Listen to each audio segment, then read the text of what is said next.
लिया है और अब छत्रपति शिवाजी महाराज के नाम पर ये जानी जाएगी। छत्रपति शिवाजी कोठी इसका नाम होगा।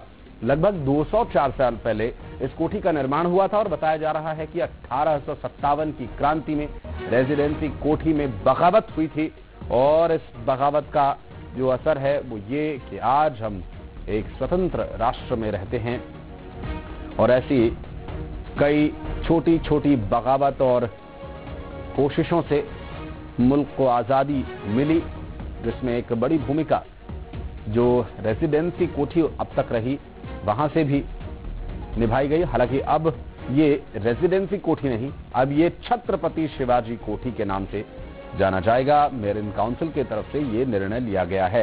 लगभग 204 साल पहले इस कोठी का निर्माण हुआ था।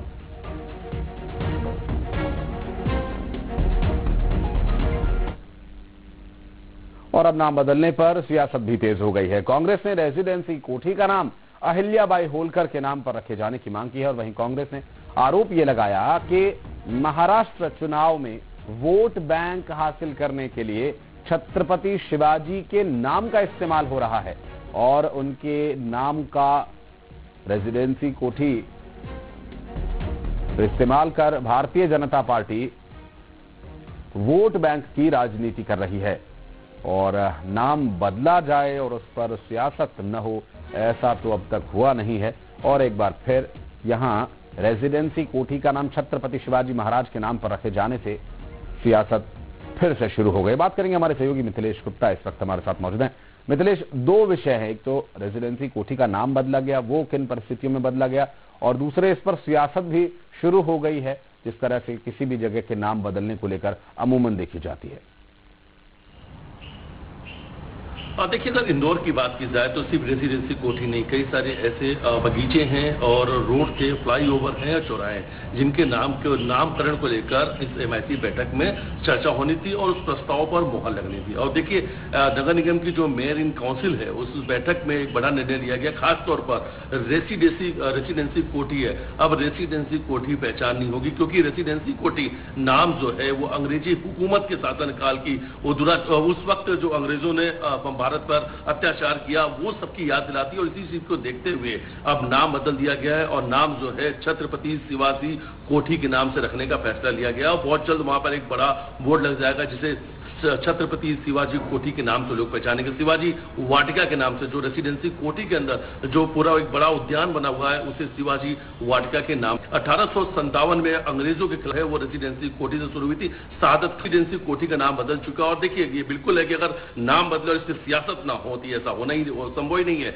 और अब इस नाम को लेकर सियासत शुरू हो चुकी है। कांग्रेस के जो नेता है राकेश सिंह यादव, उन्होंने कहा है कि महाराष्ट्र में चुनाव होना है और चुनाव का फायदा उठाने के लिए रेसिडेंसी कोठी का नाम जो है वो छत्रपति शिवाजी कोठी रखा गया है, जबकि ये जो इंदौर शहर है पहचान मां अहिल्या से, इसलिए इस कोठी का नाम देवी अहिल्या कोठी रखना चाहिए था। तो नाम को लेकर सियासत शुरू हो चुकी है और इस नाम को लेकर कांग्रेस का पहला रिएक्शन भी सामने आ चुका है। मिथिलेश, रहिएगा आप हमारे साथ। दीपक जैन जी भी जुड़ गए हमारे साथ भारतीय जनता पार्टी से।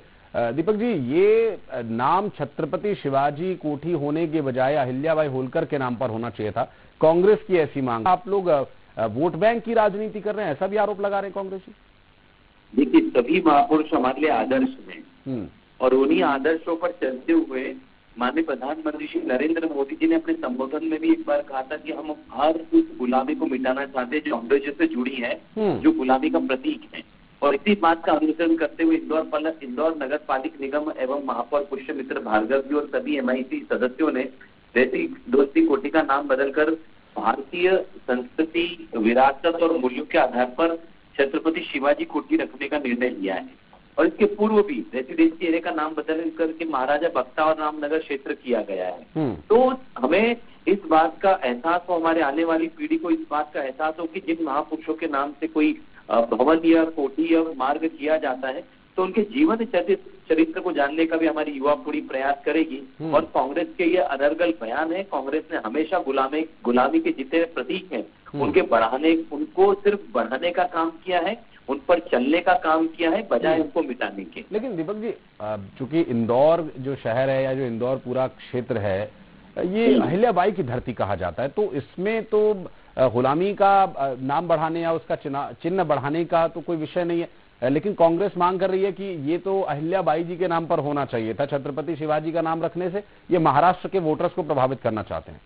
देखिए, ये अनर्गल बयान है कांग्रेस के अहिल्याबाई के ऊपर, जो हम सबके लिए पुण्य श्लोका है, उनके लेकर मध्य प्रदेश शासन ने 300वां उनका जयंती वर्ष चल रहा है और पूरे प्रदेश में उसको लेकर के आयोजन हो रहे हैं। और माँ अहिल्याबाई हमारे लिए स्तुत्य है, प्रणम्य है, वंदनीय है, लेकिन छत्रपति शिवाजी महाराज भी हम सबके लिए एक हमारे ऐसे प्रतीक हैं जिन्होंने भारत को एक आजादी के समय और ऐसे मुगलों से लड़ने के लिए उन्होंने जो लड़ाई लड़ी है, तो सभी महापुरुष हमारे लिए समान है। अहिल्याबाई जी पर भी हमारे आने वाले समय में कई घोषणाएं भी की है।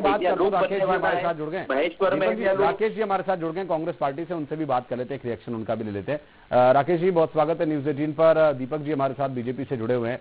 ये जो रेजिडेंसी कोठी अब छत्रपति शिवाजी के नाम पर होगी, इसमें क्या एतराज है कांग्रेस को? देखिए, कोई एतराज नहीं है, लेकिन इंदौर को जो विकसित करा है, इंदौर में होलकर का और देवी अहिल्याबाई होलकर का सबसे बड़ा योगदान। अब रेसिडेंसी कोठी जो इंदौर की एक शान है, जो सालों से जिसका नाम रेसिडेंसी कोठी था, उसको आज अगर देवी अहिल्याबाई होलकर के नाम पे किया जाता तो इंदौर का सम्मान बढ़ता। इंदौर के जो रचयिता है उनके नाम पे करना बेहतर था। विरोध हमारा शिवाजी के नाम पे करने का नहीं है, लेकिन आपने ये समय का उपयोग इसलिए करा है कि महाराष्ट्र के चुनाव है, मराठी वोटरों को प्रभावित करना है। तो ऐसे खेल खेलना कहीं ना कहीं ये ठीक नहीं है। और दूसरी बात, शिवाजी के नाम पे, शिवाजी महाराज जी के नाम पे महाराष्ट्र में या अन्य जगह सैकड़ों चीजें हैं। देवी अहिल्याबाई होलकर के नाम पे महाराष्ट्र में कितनी चीजें हैं, आप बता दीजिए। तो आप फिर उनकी उपेक्षा क्यों कर रहे हैं इंदौर में? आपका उद्देश्य क्या है? आप ये बोल रहे हैं 300 साल हो गए और ये सब हम मना रहे हैं। अगर इंदौर की महत्वपूर्ण चीज का नामांकन आप कर रहे हैं, वो बिना जनता से विचार करे सीधे आप कर रहे हैं, घोषणा कर रहे हैं कि प्रस्ताव पास कर दिया। तो आपने क्या सभी दलों से, सभी लोगों से, सामाजिक लोगों से, संगठनों से सलाह की थी कि हम ये नाम रख रहे हैं? नाम का विरोध नहीं है, लेकिन अहिल्याबाई का अपमान करना ये उचित नहीं है। तो कोई तो पहल करेगा राकेश जी। अगर आज छत्रपति शिवाजी के नाम पर इंदौर में कोई संस्थान, कोई इमारत का नाम रखा जाएगा, तो आने वाले समय में हो सकता है कि महाराष्ट्र में भी कोई जगह देवी अहिल्याबाई के नाम पर हो। हालांकि अब इस विषय पर राजनीति करना या इस तरह की बात करना ठीक है, स्वाभाविक है, राजनीतिक दल हैं, कुछ विषय सबके अपने रहते हैं, सबकी अपनी आइडियोलॉजी रहती है। बहरहाल बहुत बहुत शुक्रिया आप दोनों का हमारे साथ जुड़ने के लिए, समय निकालने के लिए। बहुत बहुत शुक्रिया आपका भी हमारे साथ जुड़ने के लिए मिथिलेश। और भोपाल से बड़ी खबर, खाद्य विभाग